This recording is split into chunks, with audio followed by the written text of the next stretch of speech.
Hello and welcome to the last episode of August. How are those words even possible? I have no clue. But welcome, First to Third podcast. Joined by some awesome people. We got an unfamiliar face on the podcast tonight for a little bit. We're super stoked to have Ryan join us. And then, of course, down below, we got Mr. Barrett Clifton, and we're rocking and rolling. So, as always, super appreciate you tuning in, hanging out with us, having some fun, talking some baseball, and trying to, I guess as we were talking before we came on live, keep willing the Orioles into the playoffs and see what's going to happen. So we're super pumped. So we appreciate you guys tuning in and, hanging out with us, taking, as we've heard some other folks say, a little mental vacation, enjoy some relaxing, stress-free environment, even though I think Ryan's dog may have just knocked a glass of water over, it may have seemed like. So No, he got my AirPod case. Oh, that's even worse. Yeah. Not a fan of that. So Ryan had a little bit of stress there to start the episode, but Ryan making a quick Best Buy trip at 11 o'clock in the morning. Yeah, not exactly. Oh, well, more than likely it'll be a trip to Verizon. Just go ahead and upgrade my phones and just get everything else there. There you go. Knock it all out. Well, again, I feel like a broken record. We appreciate you tuning in, joining us. We're excited to talk some baseball. The Braves, Do you get it? Deep sigh of things and, whatever's going on. But,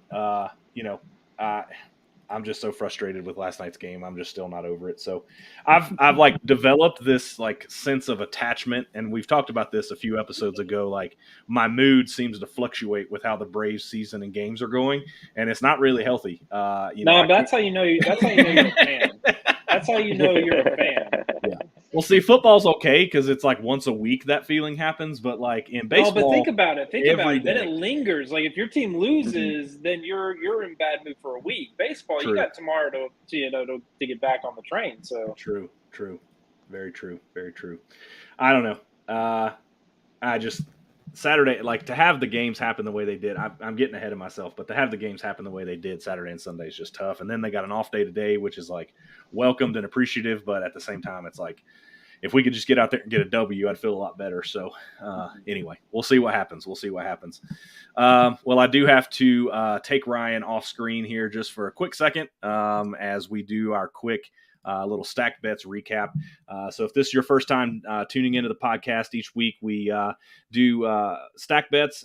This is just a friendly competition, a way for us to kind of just compete throughout the year and kind of have bragging rights on the podcast.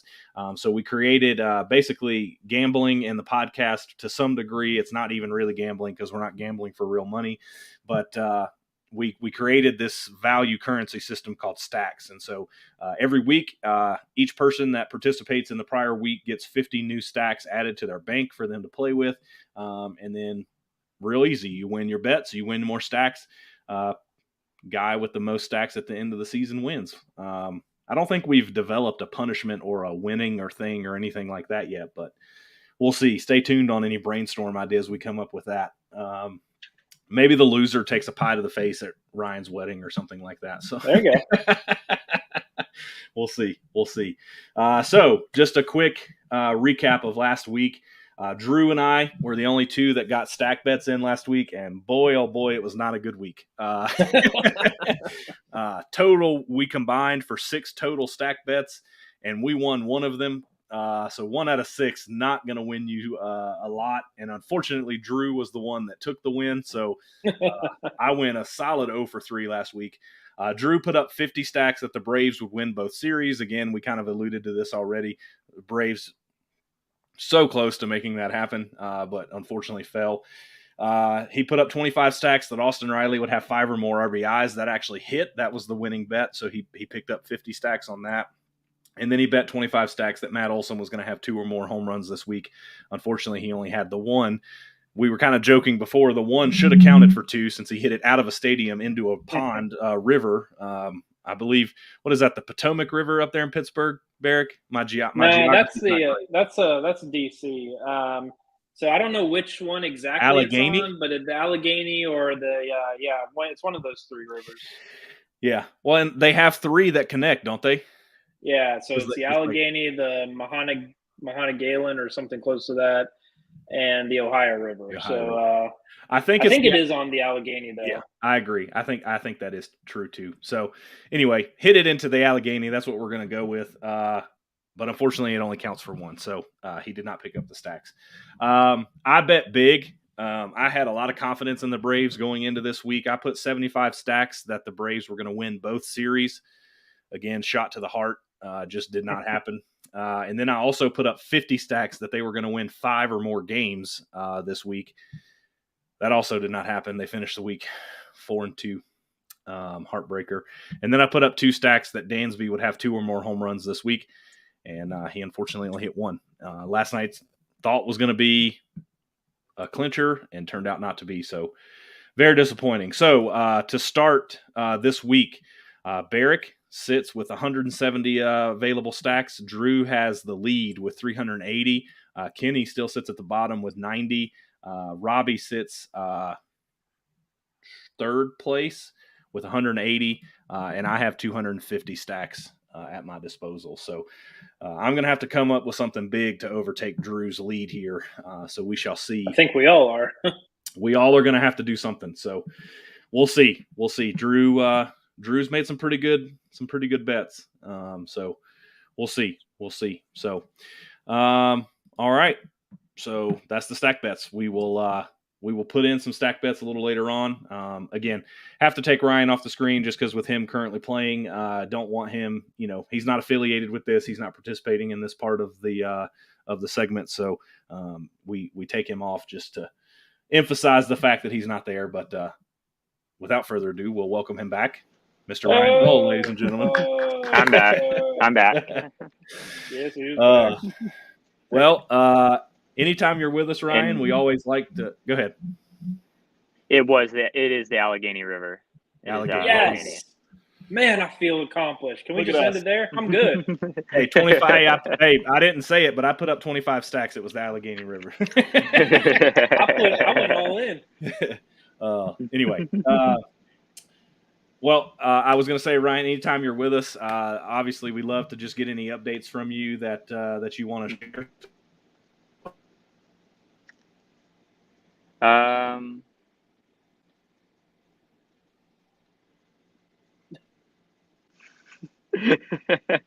Kind of froze on us, Scotty.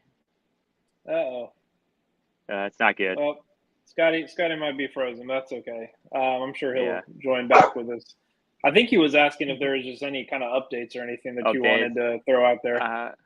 Yeah, nothing new. Our team's in the playoff hunt right now, and still got opportunity to go to the Dominican later to play winter ball to see awesome. That should help set something up for next year. Yeah. But how other long than that, would you be down there for? I would be a couple weeks before the wedding, and then about 6 weeks post wedding, and then that's pretty sweet. That's not bad. Then I'll be good to go after that. Hopefully things are set up at that point for next season, and then allow us to go house hunting. Also important. I don't know. I don't think that'll be as much fun, but that's very important too. So I guess while we're waiting on Scotty, I guess we can jump in and start talking about the Braves. I know he was pretty disappointed with how at least the last couple of games have gone, but definitely the last series. I don't know. I personally don't think it's easy to get caught up and be disappointed in. Especially last night with the Cardinals, because I felt like that was kind of in hand. Right. But I mean, like, Minter's still a really good pitcher. Like, I don't think there's anything long term to be worried about. No, I think they're going to be just fine. I think the guy they're worried about right now probably should be Kirby Yates, just because he's coming off a significant injury. Last couple years haven't been he hasn't been healthy enough. So I think he's maybe put too much pressure on himself to get back into how he used to be when he was the dominant closer for the Padres. But it just maybe his stuff just hasn't gotten back to what it used to be or what he knows it to be. So it's trying to pitch with stuff that you think you have but you don't have on a day-to-day basis, it makes trying to get outs even harder, especially late in a game, and every game matters at this point right now.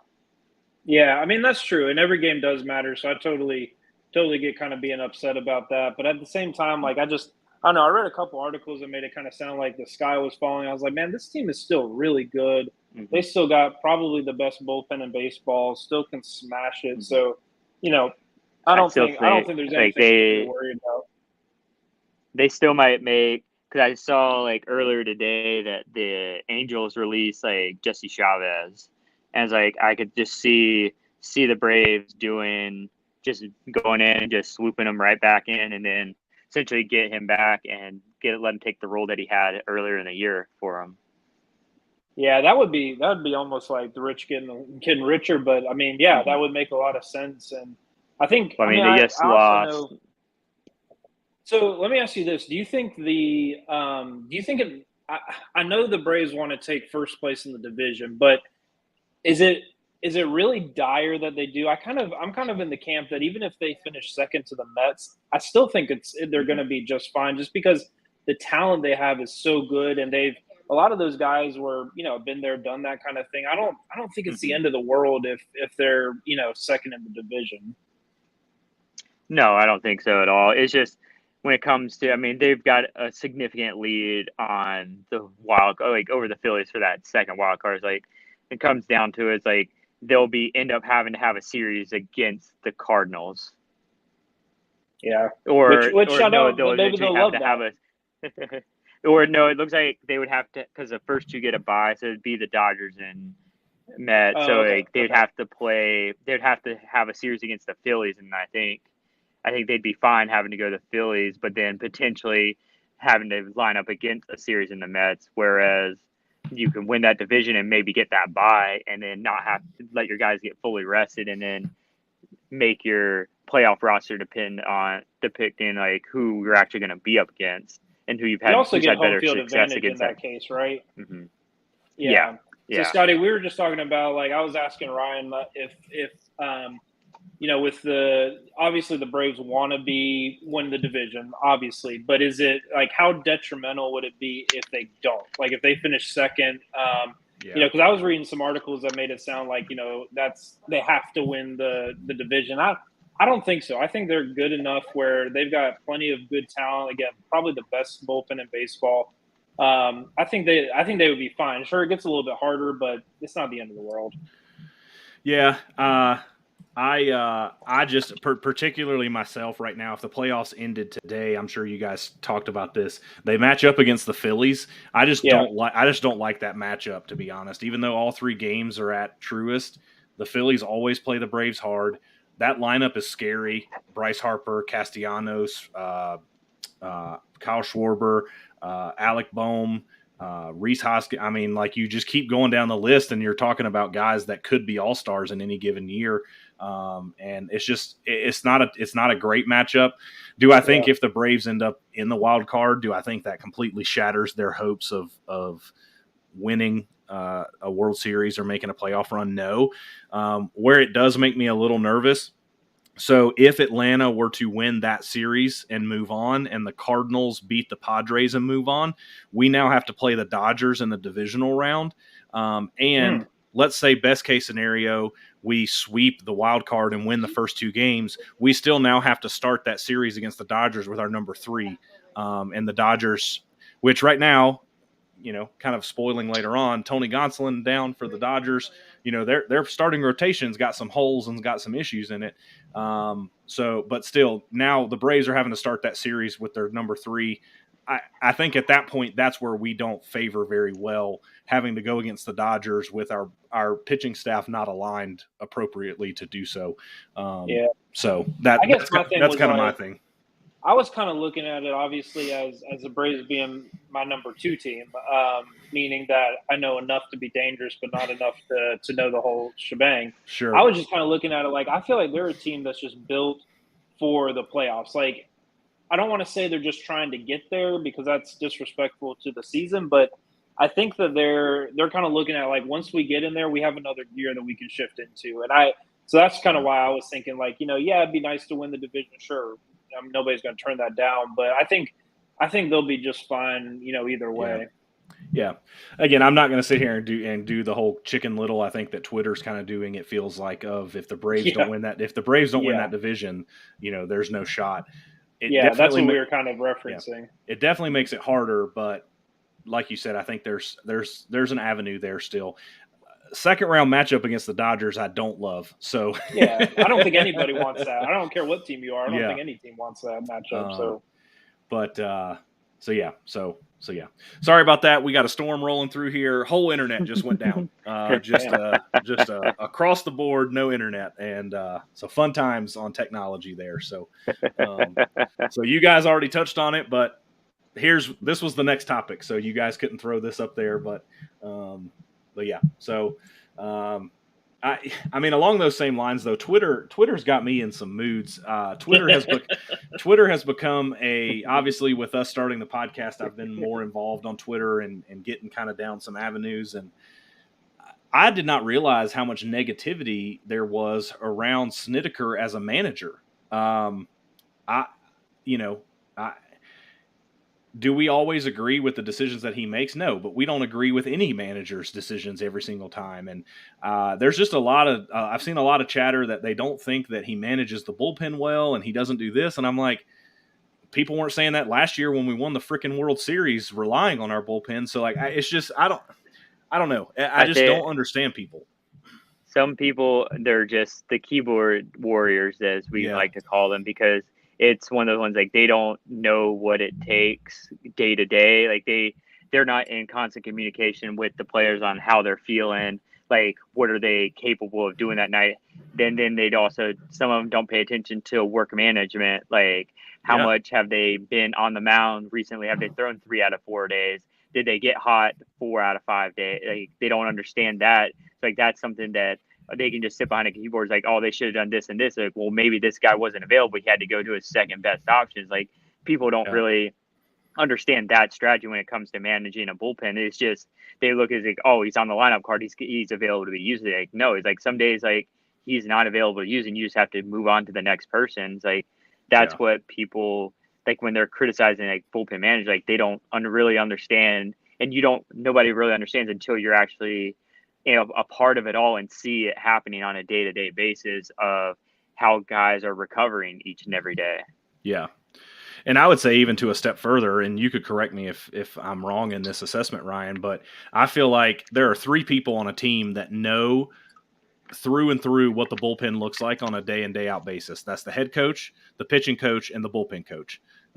Yes, the relievers have some degree, but they don't kind of know the whole picture of how the bullpen's working. I'd say you can add the training staff, and probably your analytic department knows who's available those days when it comes to, like, the sheets given to managers pregame about, like, who matches up best in the bullpen. Like, usually guys that are not available are already marked in red anyway. So, like, they don't even look at considering that. Yeah.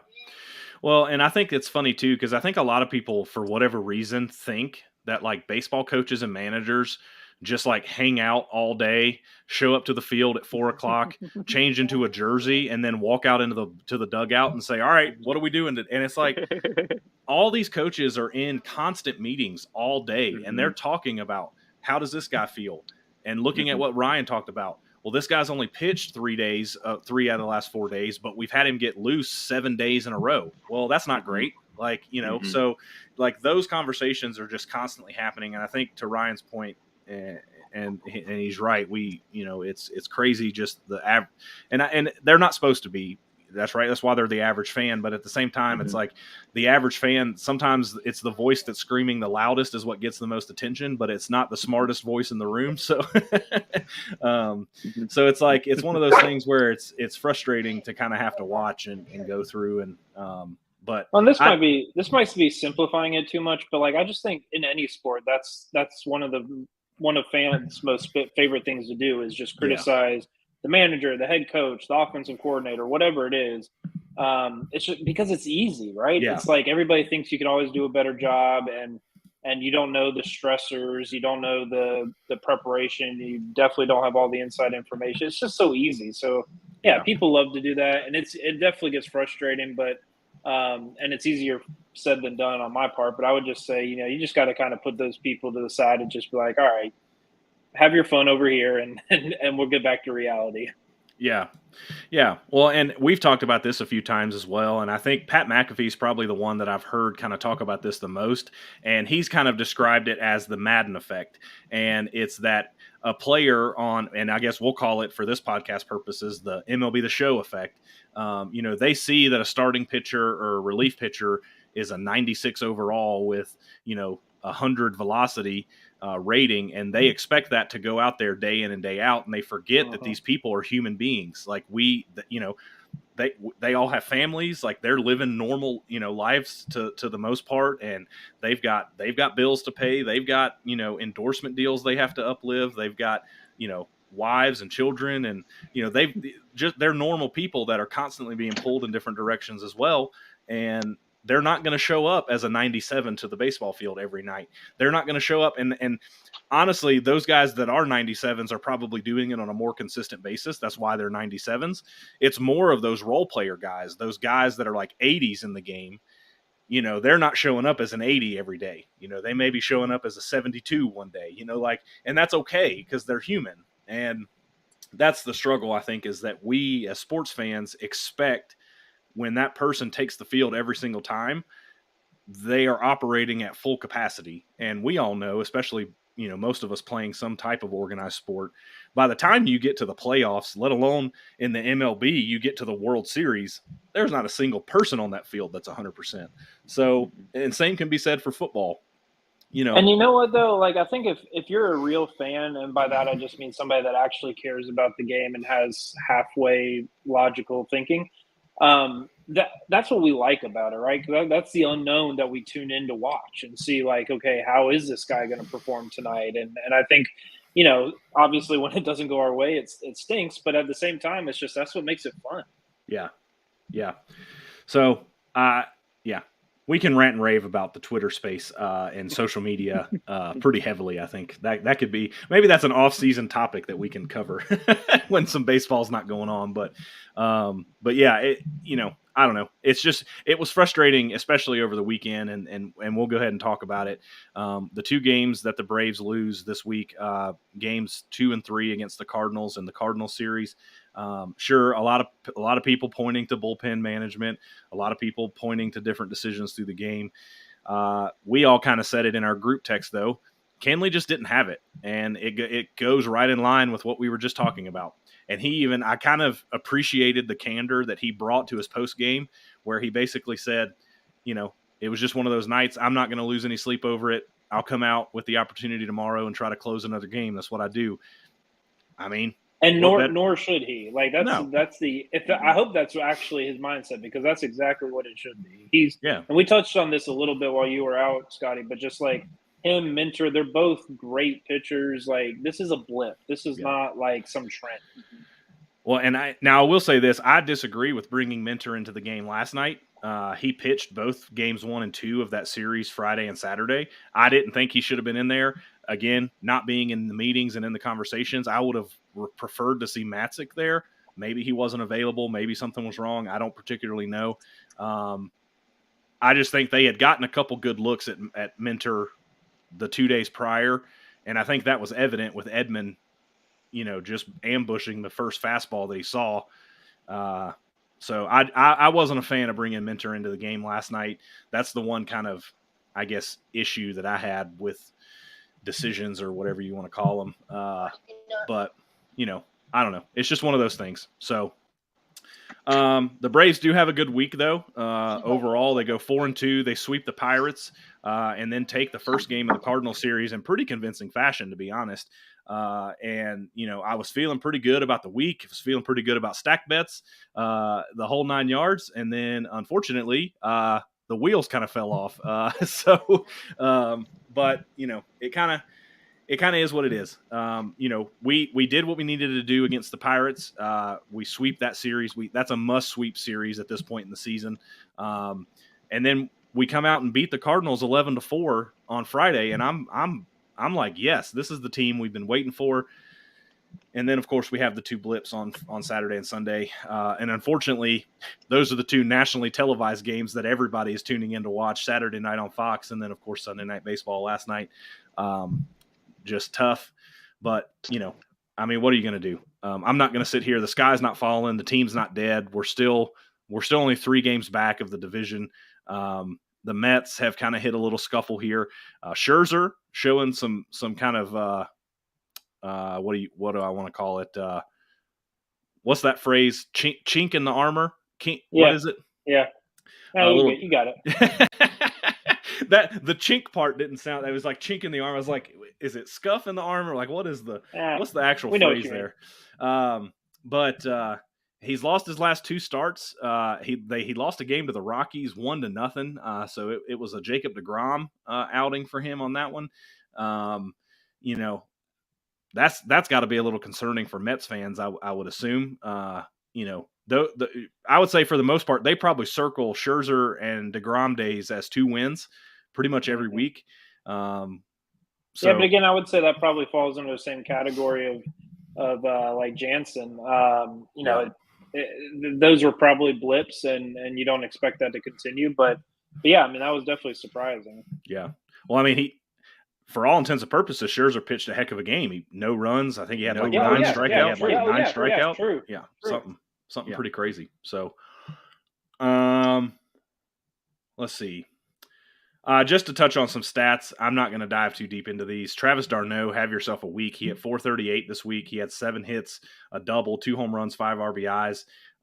William Contreras has another solid week. The Braves if we could somehow figure out human combination, like Travis d'Arnaud and William Contreras as one player would be an unstoppable force. So I don't know how we figure that out. I don't know how we make that happen. But William Contreras also has a week. He hits 381 with 8 hits, home run, 5 RBIs. So I'm not a big fan of the lineup that they've had to push out there where Contreras is DHing and d'Arnaud is catching, because that leaves us vulnerable without a catcher. Unless you move d'Arnaud to catcher and now your pitcher's hitting. But, I mean, it's working, so I'm not going to sit here and complain too much about it. Yeah, I mean, honestly, everybody else, it was kind of a pretty average week. Matt Olson, I think, is firmly establishing himself as a cornerstone of the franchise now. Which is a really good thing for the Braves after 100%. Everything that went down. So yeah, he's hit 381 this week. He had 8 hits, a home run, 4 RBIs, no strikeouts. That's huge. How many walks? Only 2. Still, it's not bad though. That's not too bad. No, 8 for 21. He scored 6 runs, had 4 doubles and a home run. I mean, you can't ask for much more from your first baseman. And we've talked about the lineup a little bit. The Braves lineup, I think, going forward is going to be one that's pretty interesting. When Ozzie Albies comes back, I think you have to move Vaughn Grissom out to the outfield. It's the only you have to keep him in the lineup at this point. So I think you're going to end up with a lineup that looks like Ronald Acuna, Dansby Swanson, Austin Riley, Matt Olson, probably d'Arnaud, Contreras, Albies. I don't even know. Like it's going to be interesting, but I don't know where you put Albies in that mix. If you split up some of those right-handers with him as a left-hander, you've got some play there. But then, of course, you've got Michael Harris and then Vaughn Grissom, rounding that out. It'll be very fascinating to see how all that plays out when Ozzie comes back. Super looking forward to a lot of people. Yes, our bullpen is solid and stacked. That lineup when Ozzie comes back, there's not a lot of holes there. So, pitching staff wise, I mean, again, it was a pretty solid week. Jansen had the blip. Everybody else feeling pretty good. Interesting observation, Ryan. Is this true? A player has to be on the 40-man roster or the active roster by the end of August to be on the playoff roster. I think that's true. I think it's except in the organization. For if you have somebody that's not available. Okay. But he has to be signed. In the organization before September 1, And then I think that sometime in September they have to be on the 40-man before then. So there's an interesting thing that could happen in the Braves space. The Angels today outright released Jesse Chavez from their bullpen. Kirby Yates has not, I would say, performed up to the level in which we would hope that he would perform. Is it possible the Braves sign Jesse Chavez back for a third time in the next 2 days? Well, we were actually talking about that when you kind of froze on us. We brought that up. Yeah. But also you had Jackson Stevens get hit as well, so it's like you don't know how long that recovery could be. It's like bring in Jesse, and then now he just fills in the role that he was already in, and then that trade that you made you traded him.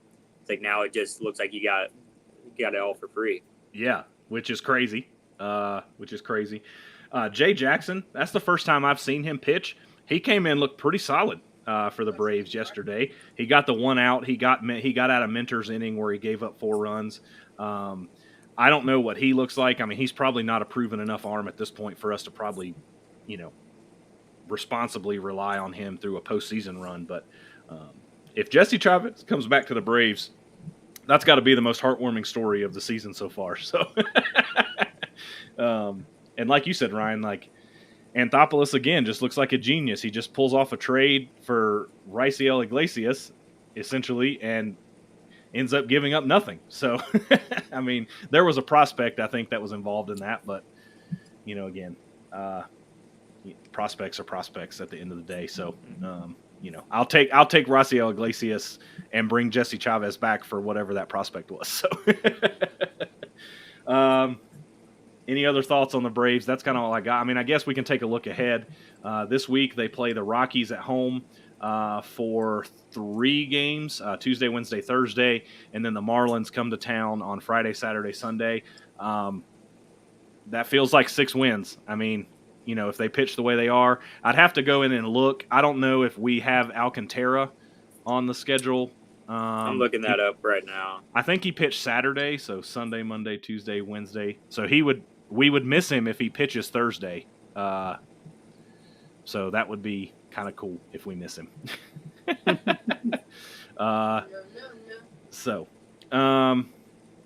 While Ryan looks that up, again, that would just be, I think, that at this point that has to be 6 solid wins that the Braves need to be hoping for. At least 5, I would say. You got to sweep one of the series and then win the other one. The Rockies always play the Braves tough, but I think at home I like our chances in that series there. So he might not. I think because they don't have today off, so it looks like that you might miss him. That would be big. That dude. I mean, now that Gonsolin's hurt, unfortunately, he might be the front runner for NL Cy Young at this point. He is pitching a heck of a season. So, all right, Barrett. The Orioles fighting for a wild card spot, my man.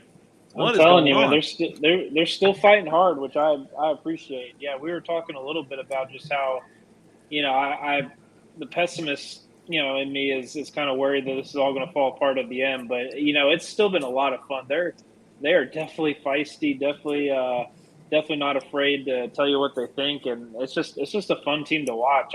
I've read a couple articles that have just talked about like how guys in the media who really don't have any attachment to the Orioles at all are finding themselves watching on a semi-regular basis, just to see what they do. It's been a lot of fun. But yeah, this past week was pretty good. They took 2 series, one from the White Sox and another from the Astros, which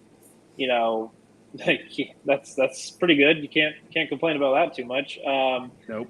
So yeah, it's been fun. They're they're really playing well. I think it's hard to really point to one thing right now. I mean, in the early part of the year, it was definitely their defense. Their defense and bullpen were and they've still been really good. But especially considering again they lost Jorge Lopez at the trade deadline, and they've still pretty much I won't say haven't missed a beat, but barely.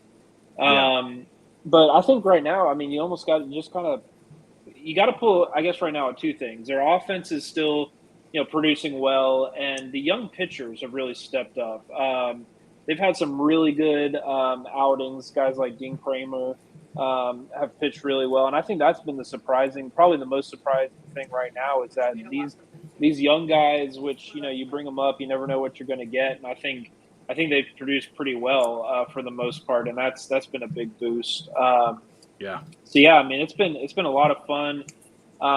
We like I said, I think this past week was really important for them, and they answered the bell. They've also got some winnable games coming up too. They'll probably play Cleveland pretty close all series in Cleveland, but then they come home and play Oakland for a weekend, and then you play Toronto for 4 with the doubleheader.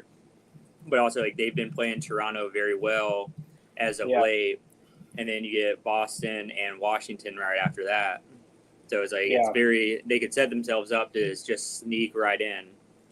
Yeah, definitely nice. I think this is correct. The only series they lost this month was the Tampa series.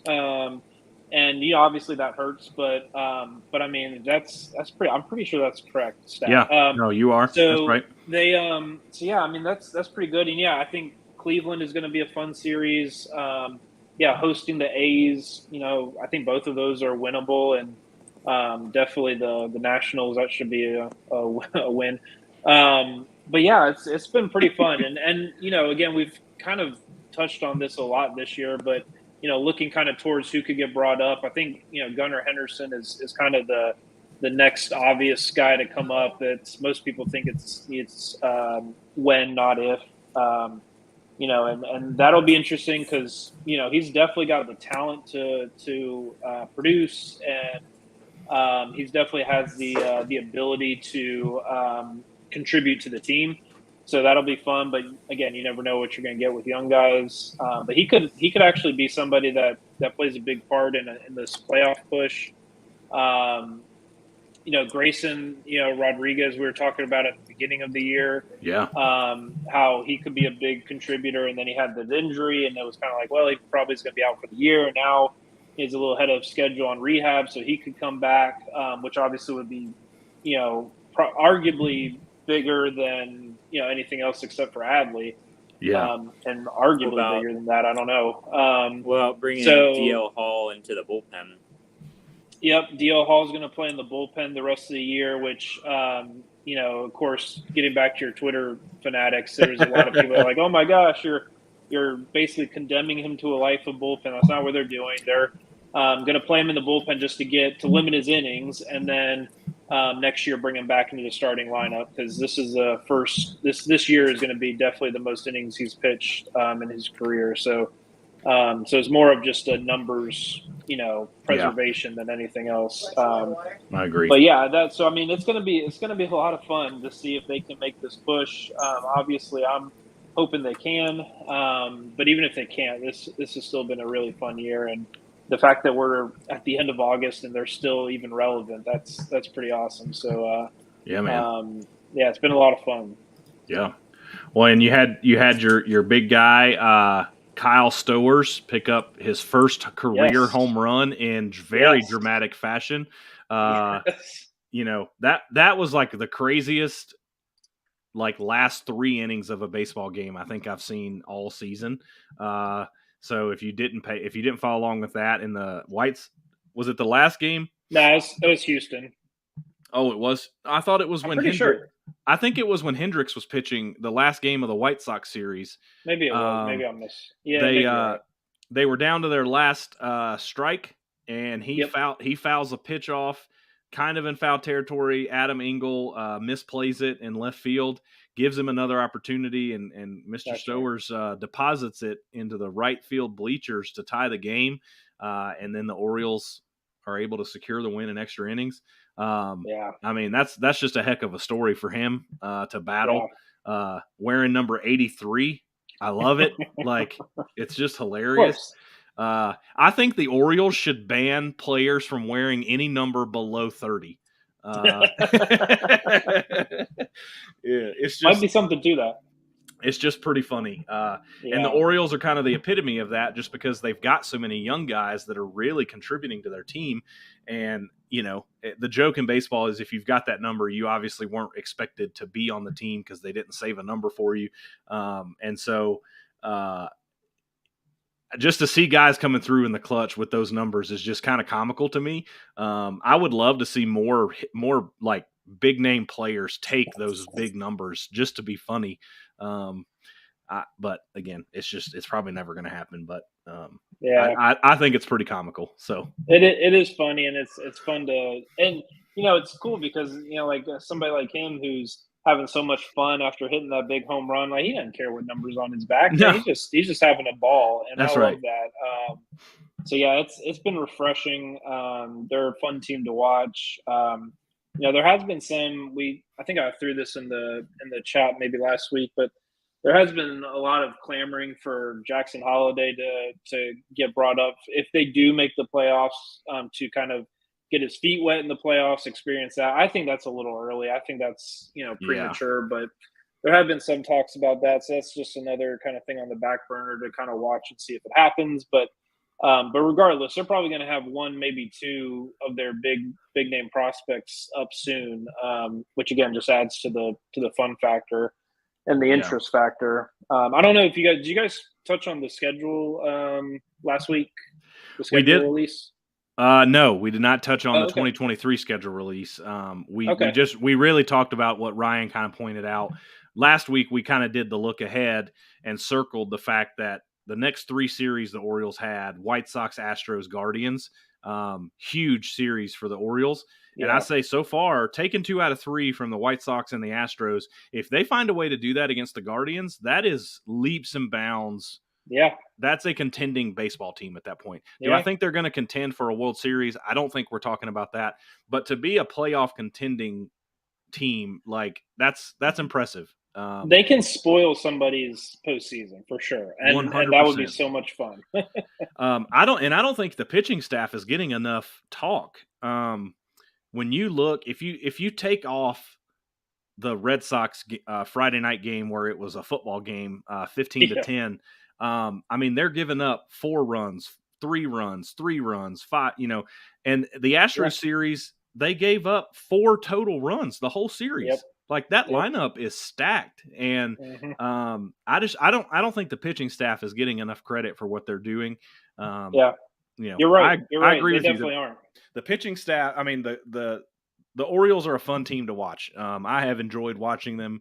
The podcast has obviously made me watch them a little bit closer, but it's actually been fun to watch them and see these young players develop. If we were doing this last year, it would not have been fun. No fun. Trust me. Zero fun, sir. So hey, that's Denzel count 1 for you. There you go. Oh, too funny. But no, did you have something you wanted to talk about from the 2023 schedule?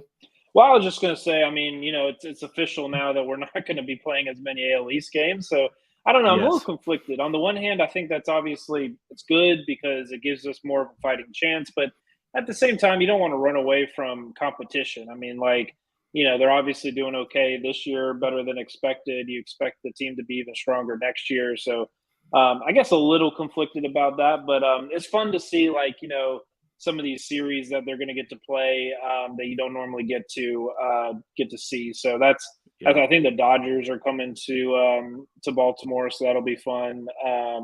Just I mean, normal stuff like that. I think for the Braves, man, you're getting the end of that schedule finishes up pretty for you guys.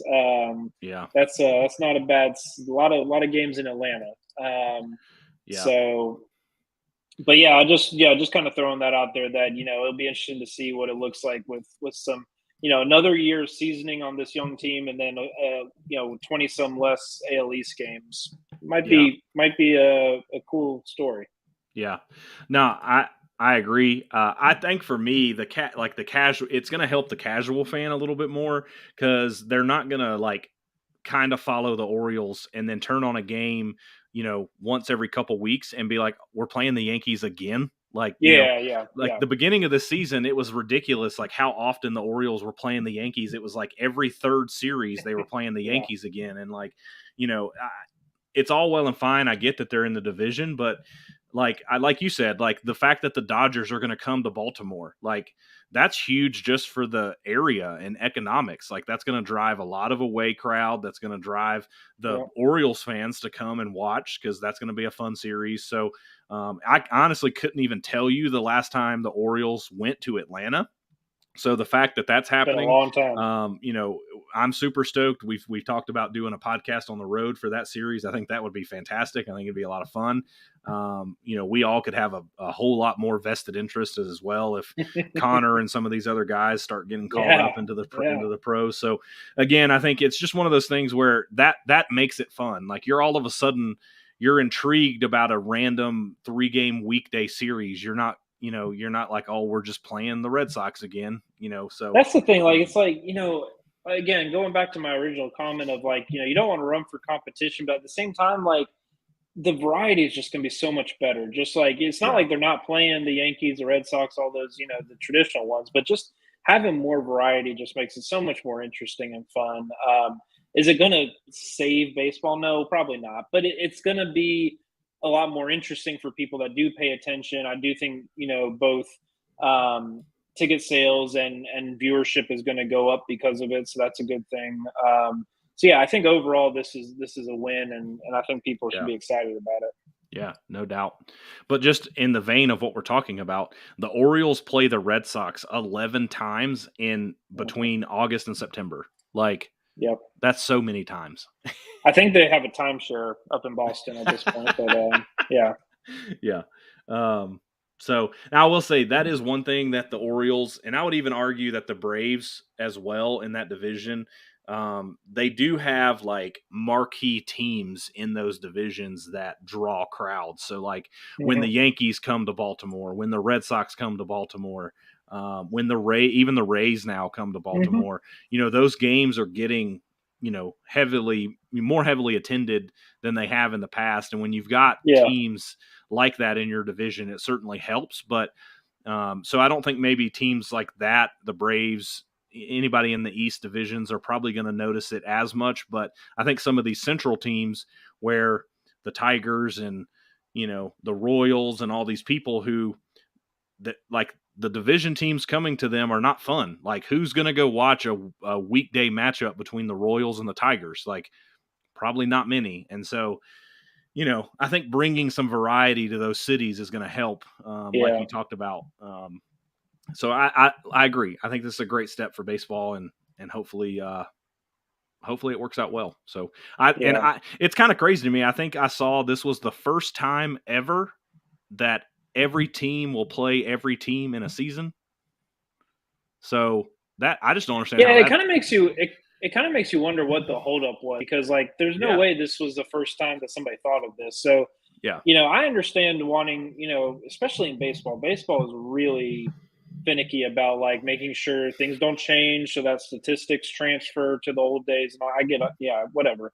But yeah, it's just kind of like, man, to think it took this long for somebody to actually implement, like, hey, maybe every team should play every team. Like, what do you know? Like, that just kind of blew my mind a little bit. Just said it's like, man, it really took this long to figure this out. Like, or at least try it. Like the fact that it hasn't even been tried before is just crazy to me. Like, well, and you would think baseball of all sports would be the first one to kind of do that, considering they play 162 games in their regular season. Yeah, exactly. It's like it's not like we don't have the time to make this work. Like, right. So,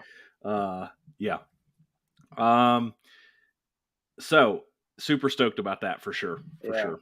I mean, this is the thought I was going to say. I had a thought and then it fleeted away and I didn't know where I was going.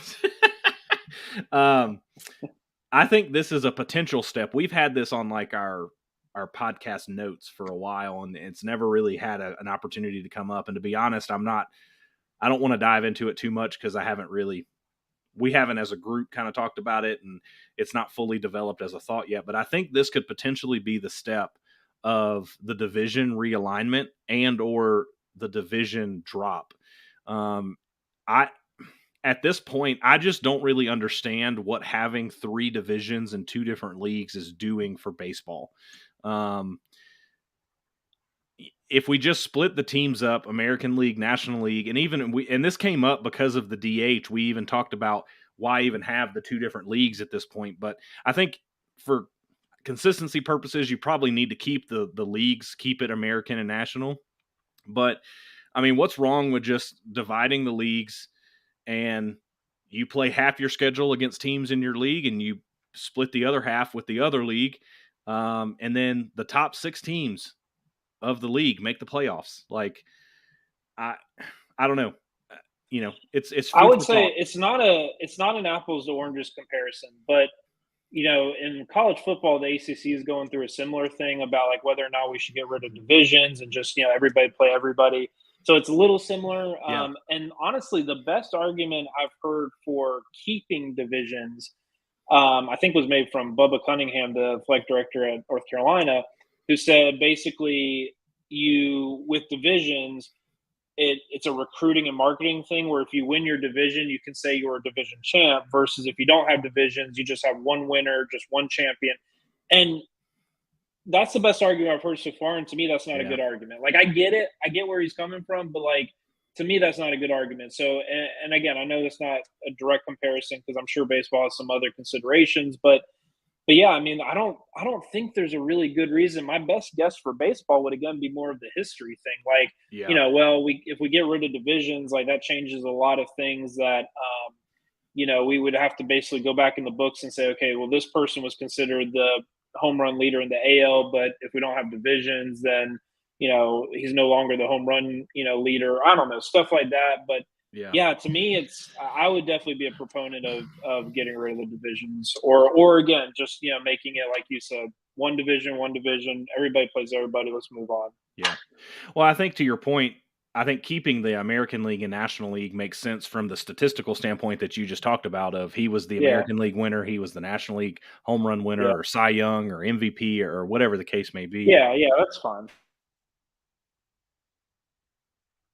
Oh no, storms are continuing. Sounds like Boone is getting hit hard apparently, which is unfortunate because now we are running solo, but that's all right. So yeah, I think going off of what me and Scotty were talking about, I think the keeping the American and National League divisions would be fine. I think that makes a lot of sense. It does help because nobody wants to see like a single Cy Young winner. I think it makes sense having 2, but yeah, I think everybody would enjoy it so much more if we would just have everybody playing everybody. I think that would be much more enjoyable. I think the fans would like it. I think the players would like it. I think they would be much more interested in that. And I think overall it would be just kind of a happier thing for everybody. I know we have some stack bets that we usually do at the end, so we'll see if Scotty's able to jump back in, and he's the one that kind of compiles those together to get for everybody. But I know that a lot of us are excited about the upcoming playoffs. We're going to be covering that heavily here on the podcast for sure, diving into that pretty heavy. And then we are, we're still working on putting our plans together for the off season. We do plan on continuing the podcast. So if you're out there listening and following along with us, don't worry, we're not going to disappear.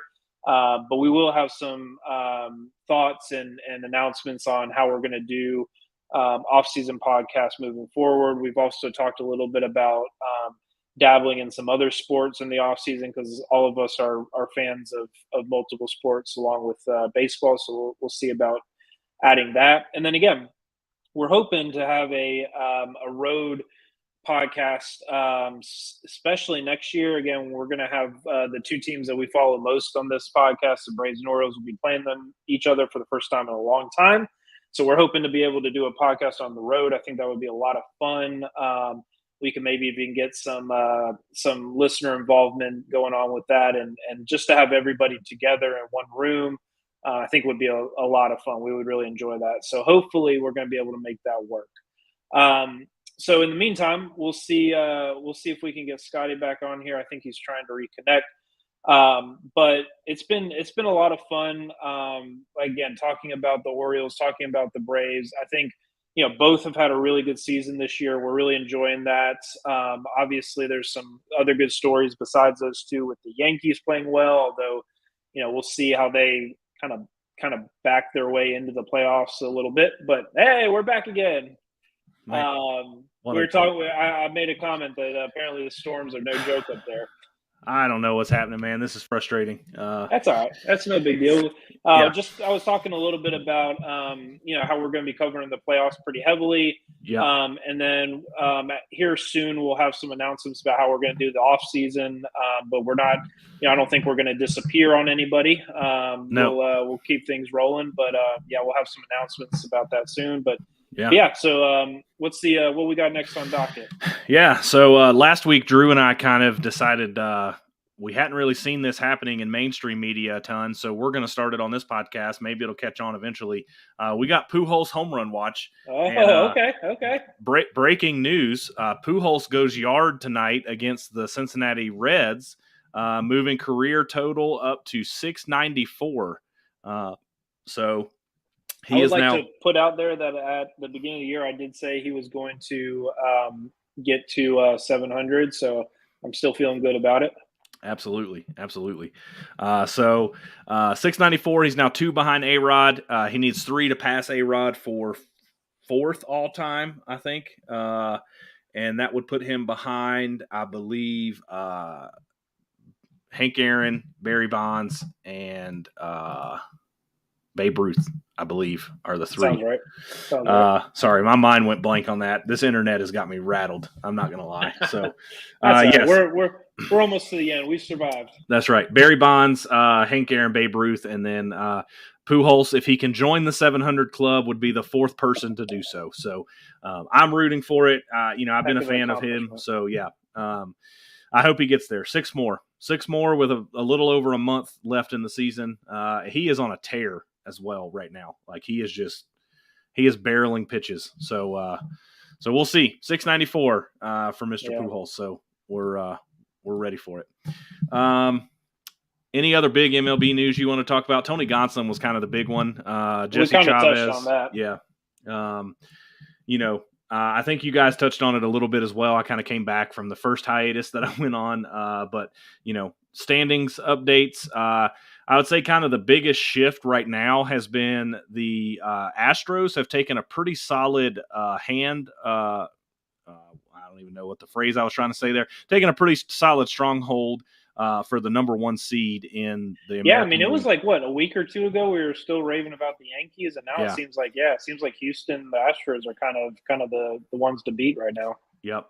I mean, which again the Orioles did, but I say this kind of jokingly to some degree, but I mean, should the Yankees be concerned about winning their division at this point? I mean, they're 7.5 up.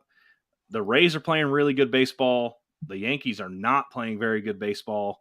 I would say this. I think they should be more concerned than you guys, the Braves. I think they should be more concerned. I still wouldn't they have too much talent, I think, to just write them off. But yeah, I think they should be concerned. I think they've got a harder path. I think they don't have the pedigree, and by that I mean the recent pedigree as far as last year, like the Braves do. So yeah, I think you got to be a little concerned. I think you got a yellow light if you're a Yankee fan right now. Yeah, no, absolutely. Again, I say it kind of somewhat of hyperbole. 7.5 games, that's a lot to overcome.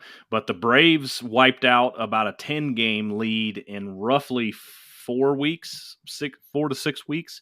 That's roughly what we got left in the season. So, and again, I think if you're the Yankees, it's not so much I don't know.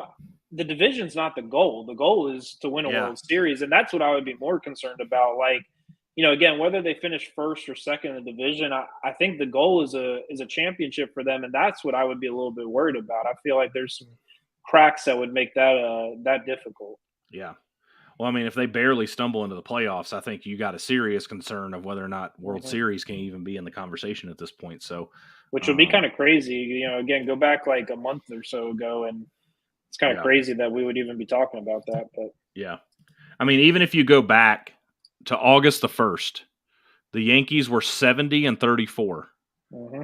Fast forward to today, The Yankees are 78-50.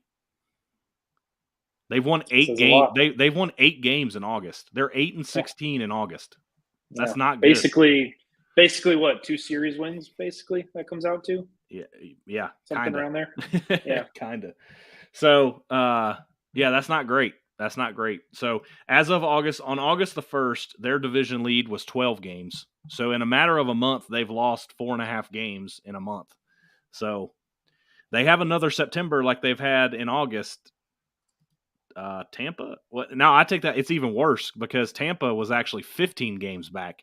So, Tampa has made up 7.5 games in the month of August. So, that Tampa's been playing good too. They've what I'm been on saying. kind of a hot streak themselves. Yeah. If they have mirror image months in September that they had in August, Tampa would be tied for the division at the end of September. Yeah. So, I don't know. We'll see. Cleveland is kind of trying to take a stronghold on the Central. They're 2 games ahead of the Twins, 5 games ahead of the White Sox. I think Houston's pretty much going to have the West wrapped up, even though the Mariners are continuing to play very well. I guess that's some pretty breaking news we should probably talk about from an MLB standpoint. Julio Rodriguez signs, I think, one of the... Is he officially signed? I think he did. Did he? Okay. Let me see. I'm going to try to pull this contract up. It's one of, I think, the few details that I looked at, it looked to be one of the most friendly player and team contracts I think I've ever seen. So he signed a 12-year, $210 million contract. It begins next season, so he's going to be making what? Is that 30 million? 30? No, that's not 30. 25? It's how much? 200 million over how long? 210 over 12. It's like 22 yeah, so million. That's like around 18, yeah. Right? Okay, somewhere right there. That means that through 2034 he'll be a Mariner. There's also on top of that a 5-year, $90 million player option, meaning he can turn this deal into a 17-year, $300 million deal. That is wild. Have you ever seen a multi-year option like that before? No, that's crazy. So it's just crazy. But good for him, you know? So, I mean, I think that's very fair and it's very team friendly. Cause like you said, if it turns out to be 18 million over the next 12 years, I mean, I did the math. It's actually closer to 17, but whatever. I mean, that's still incredible. And that's very team friendly. And then on top of that, you've already essentially negotiated a second contract for 5 years, 90. So that's another 17 mil a year. Yeah. Rough 8, something like that. So I think that's incredible. I think that's very smart on both sides. So I applaud the Mariners. I applaud him. He's a phenom. And yeah. I mean, he deserves it. So I was riding pretty high on the Mariners at the start of the season. Unfortunately, they came out of the gate very slow. If they could have had the start to the season and been consistent, we would be having a much different conversation about the West right now. But it is what it is. They've got a good future ahead of them. Oh, yeah. The Mets are now 3 games ahead of the Braves. The Braves are 6.5 games ahead of the Phillies for the first wild card spot. St. Louis, the Brewers have just not been good. It's been tough. The Cardinals have taken a pretty good hold on that division. And I think the Dodgers, I was kind of saying before the podcast, if the Dodgers lost the rest of their schedule, they would still finish like 88-74, which is just nuts that they could lose the last month of the season and still have a winning record. So kudos to them in the season they're having. They just it seems like, unfortunately for them, the injury bug is what's going to possibly derail that season. So that's always a wild card for pretty much every team. Yeah. We're never wishing for injuries or anything like that on the podcast. So, we hope they can kind of make it through the rest of the season. So, players of the week. This one felt pretty easy, really, when we kind of looked at it. This week we went with Position player of the week, we went with Mookie Betts. He hit 409 this week. He had 9 hits. He scored 9 runs, 2 RBIs, had 4 home runs, 7 RBIs, 1 walk, and 5 Ks. Not bad. He had a 1.5 OPS, just pretty filthy. Mm-hmm. Pitcher of the week, there were a few. I'm going to go ahead and give honorable mention to Sandy Alcantara. He pitched a complete game, 1-run outing against the Dodgers. That's very impressive against that lineup to pitch a complete game and only give up the 1 run. So that's pretty key. But we ultimately decided to go for pitcher of the week with Robbie Ray of the Mariners. He had 2 starts, picked up 2 wins. He pitched 13 and 2/3 innings. He gave up 5 hits, only 1 run, had 14 Ks. Had a 114 average against this week and a .51 whip. When you're only giving up half of a base runner per inning, you're going to win some ball games doing that. You're gonna be in okay shape.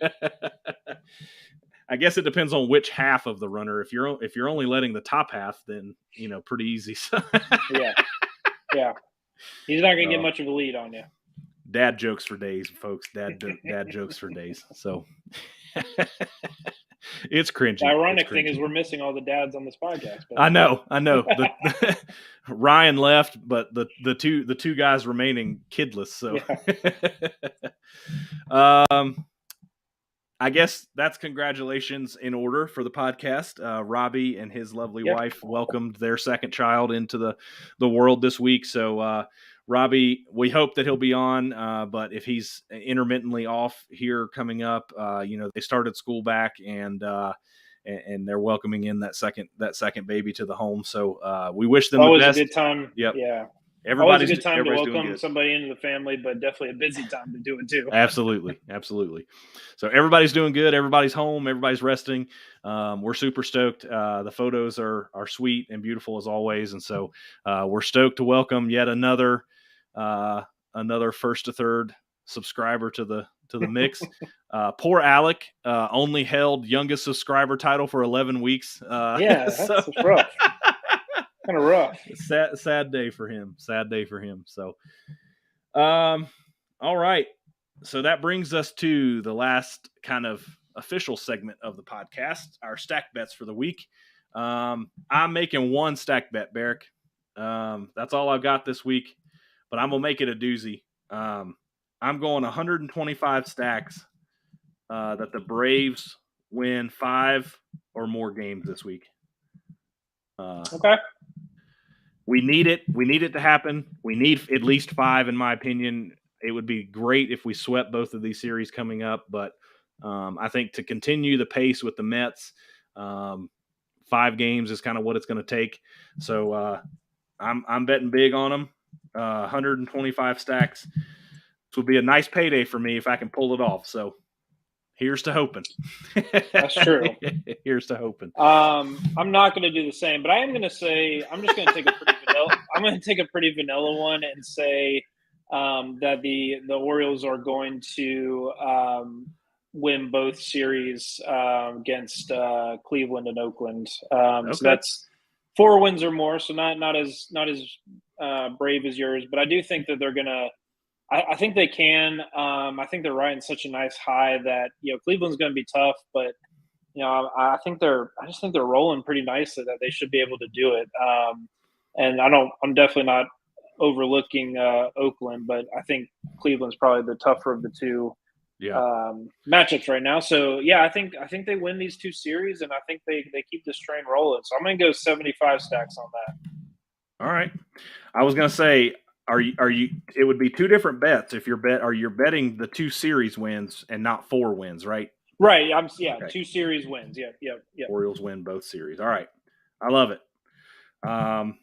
Drew said he couldn't be on tonight, but he said that he would give us some. So I'll throw his stack bets into the show notes in the description below, and then we'll see if Kenny or Robbie want to throw some in there as well. We'll see. But like I said, we got to start making some moves. So I'm full on behind my Bravos this week, and let's try to make it a good one. I was going to say, here's to a better week than last week for you. Good Lord. 0-3, man. 0-3. But you're doing the right thing, right? You have a rough, betting week. You take a step back. You say, okay, okay, I'm not going to make this worse. It's probably a smart thing to do. I don't know. I'm putting half my stacks in that this is going to happen. So we'll but at least it's one bet. You're not like spreading it out over 12 to try and get it back. So that's true. I could just do 12 different $10 stack or 10 stack bets. I think that's when people get in trouble. I'm not an expert on this, but I think that's when they get in trouble. Yeah. Too funny. All right. Well, that brings us to kind of the last official thing here. So any parting words you want to leave the podcast with this evening, Barrick? Nah, just this is favorite time of the year for me. We're getting close to the start of fall. Which means we're getting closer to playoff baseball. We're getting started of the football season. So this is just a great time. I know it's busy for a lot of people with the start of the school year and some people just, busier time of work. People are coming back from vacation and whatever. But man, this is a time of year where it's fun to wake up in the morning. So I'm excited about it.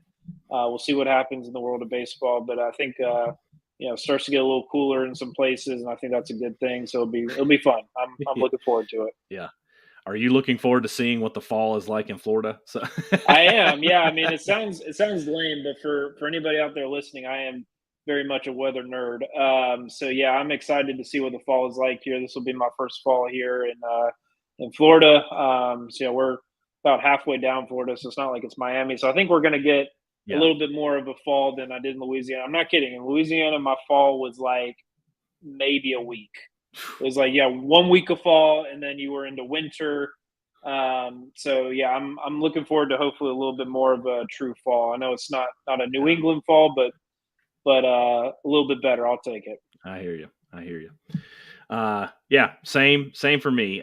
Fall is my favorite time of year, especially being in the lovely mountains where I am. The leaves are going to start changing. The temperatures are going to start cooling. Bonfires and all kinds of fun stuff. So the fall is definitely my favorite time of the year. I'm looking forward to it. And again, at the same time, baseball's picking up heavy. We're getting into playoff baseball. College football is back. The NFL is back. So it's just, there's always something to watch, always something on. So I'm heavily looking forward to it. Shout out Hawaii, just absolutely steamrolling the Little League World Series. I think final. Are we gonna have in a few years? Are we gonna have a documentary about them? And I hate to say it, but it might be a bad one. I don't know. Man, that was some domination that's hard to fathom. So. Yeah. They finished going 6-0. I think the final they scored 60 runs, gave up 5. Just unbelievable. The documentary will go one of two ways. They were all 40, or it'll go that they've got 7 MLB draft players coming out of high school off that team. That's true. They just look they look good. So they were either one of or not the best Little League team of all time, or where there's some serious shady things going on. Yeah, absolutely. So kudos to them going back to the islands, world champions. So good for them. So yeah, that's kind of all I got. So big shout outs to them. But we appreciate everybody joining us tonight. It's always fun. It's always a good time. We appreciate Ryan being able to hop on here and join us for a little bit. Always good to see him and hear from him.